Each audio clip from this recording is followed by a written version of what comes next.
folks, in this particular video, I'll be taking you through the concepts of price ceiling and price floor. Now, what is price ceiling and what is price floor? Interesting.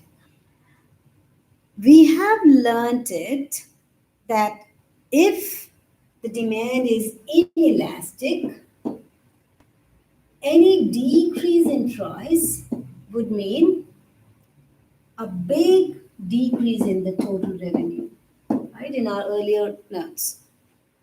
Now, thinking on those very basic lines, how is the demand for our food, or as in like, rice or noodles, whatever you eat, is it elastic or inelastic? It's likely to be inelastic because it's like a necessity and we have a certain pattern of our diet. Everyone has their own staple diet, and that's what it is, right? Now, think of it, if the farmers were to produce more, that means they're looking at demand which is inelastic, and if there is more output, that would simply mean increase in supply for those crops. Increase in supply for those crops would simply mean a decrease in price and thus a decrease in total revenue. Would any farmer want to produce more in that situation? Of course not. And that is where the concept of price floors come in, how the government encourages or motivates them to continue to produce more by having a minimum support price that they want to declare.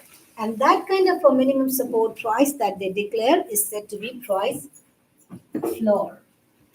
So getting it right here, it is the quantity here and it is the price. And we know if it is the equilibrium price, that is here and this. We have already said that if the market forces, there is extra production and the price set that gets set is too low, let's say this is too low a price, an EP. So in this situation, what does the government do? It fixes in the price by declaring a minimum price, and we call it price floor. This price floor is also referred to as minimum price. When you talk of minimum price, what is minimum price? Minimum price is basically at least. It's not meaning lowest possible. At least is meaning no, less than. So this is a concept of your price floor. Price floor is to help who? The sellers, because who wants a higher price? Think it through on a very logical manner, the seller. So here we are trying to support the sellers, and this is where you have the concept of minimum wages in the labor market, where the seller is the labor, and officially it's the legally binding wage. Obviously, any floor below this would not be affected because the market will clear at its equilibrium. So that's part one on the price floor. And just in contrast to this, sometimes the prices of some necessity goods can keep rising, and thus the government may need to or want to support the buyers. And to support the buyers, what does the government do? It fixes in a price, and that is called, I can erase this, maybe I would rather. And so in that situation, when the prices keep rising up too much here, and if the price that gets settled in the market is too high a price, too high an EP, let's say, by the market forces of demand and supply, if there's more demand and there is continuous rise in price level, that's all happening because of the market forces. But maybe that could mean some poor people may not be able to afford those things, and therefore the government can fix in that price, and we call it price ceiling. And what is the objective of price ceiling? It is to help the buyers. And this means basically a cap on the price. It is meaning no more than, meaning the price cannot be any above this and no more than, or you can say it is at the most.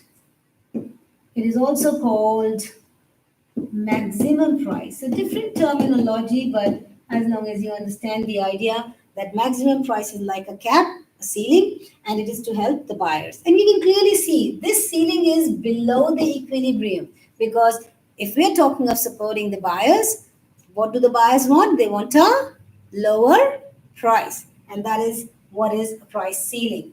So how do I remember this idea? I'm just plotting these floors also onto the same now. So here it is the price floor, and below you can see is the price ceiling. So if this was the equilibrium, if I really stood it here, if this was the equilibrium, how do I remember? Economics is turning your world upside down now. Floor is on the above, that's where it is effective. And whom is it helping? The sellers.